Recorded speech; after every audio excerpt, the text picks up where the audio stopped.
Manolotra ny arahaba sy ny firarian-tsoa ny olom-pirenena indray ny CENI amin'ny alalan'ity fandaharana ity. Ny andraikitry ny mpampalala vaovao ao anatin'ny raharaham-pifidianana, io no lohahevitra iompanan-tsika. Manasa anao hanaraka ny andinindininy miaraka aminay. Ankoatra ny zo ifidy izay efa ananan'ny olom-pirenena dia manana zo ihany koa izy ireo ahalala vaovao. Manana andraikitra lehibe ny mpanao gazety raha ny raharaham-pifidianana no resahana. Izy ireo no mampisitraka ny zo fototra ho an'ny olom-pirenena, azo vaovao maro lafy sy maro pototra ary voamarina. Nasaina manokana ato anatin'ny fandaharana ny filohan'ny holavitry ny mpanao gazety Rasolo Arson Arombola Monika. Andao arahantsika avy hatrany ny fanehoan-keviny.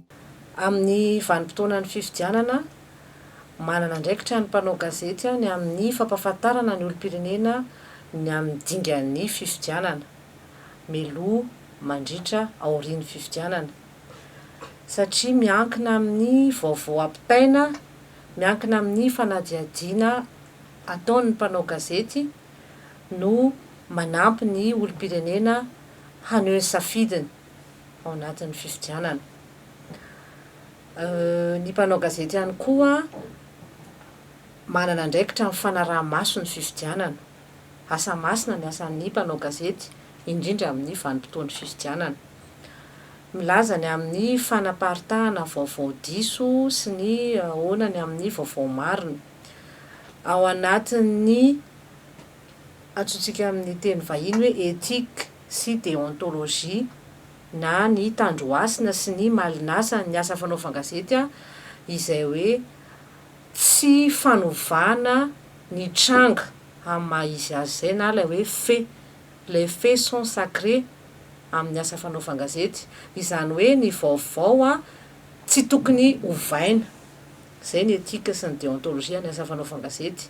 Amin'ny maha hoe zo fototsy ny olom-pirenena azo vaovao marina izay dia ny vaovao marina no ampitainy ny mpanao gazety, fa eo amin'ilay fomba hidirana amin'ilay famoaham-baovao amin'ny teknika ny asa fanaovan-gazety izay no misy ilay hoe angle de traitement, ny zoro hidiran'ilay mpanao gazety hitaritana an'ilay vaovao. Ny CENI dia manome lanja hatrany ireo rehetra ireo ka manoka baravarana ao amin'ireo haino vaky-jery, manome vaovao sy manao tatitra isan-karazany mifanaraka amin'ny dingana sy ny zotra-pifidianana diavina. Tsy noho ny fampiarana ny mangarahara ihany fa indrindra fanajana sy fanaovana ho zava-dehibe ny zo fototra ananan'ny olom-pirenena. Ny amin'ny fiaraha-miasana izay mety ho fifanomezan-tanana eo amin'ny mpanao gazety sy ny CENI dia mifototra amin'izay fahalalahany mpanao gazety mitrandraka ny vaovao izay, ary tsy misy fepetra manokana mihitsy everina fa tokony na tsy maintsy hajaina rehefa hitrandraka vaovao.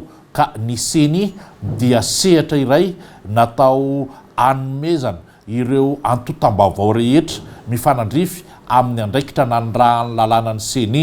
Ankoatra ny lafiny fizaram-baovao sy fampitana tsara ho fantatra samihafa dia manana andraikitra anabe ihany koa ny mpanao gazety. Ankoatra ny fampitam-baovao sy ny fitsinjarana izany dia manana andraikitra ihany koa ny mpanao gazety. Ankoatra ny fitaterana izany ireo vaovao isan-karazany avy amin'ny CENI ireo, manana andraikitra eo amin'ny fanabeazana ny olom-pirenena hahatsapa ny adidiny sy ny andraikiny amin'ny raharaham-pifidianana. Tahaka izay andraikitra efa nofaritany lalàna eo antsoriko ny CENI ihany koa, satria mivameram-pirenena mahaleo-tena fifidianana. Ankoatra ny fikarakarana ny fifidianana amin'ny malafin'ny teknika azy dia misy asa sy andraikitra ihany koa ny amin'izay fanabeazana sy fanentanana ary fampivoarana ny olom-pirenena hisehatra amin'ny tontolon'ny raharaham-pifidianana izay.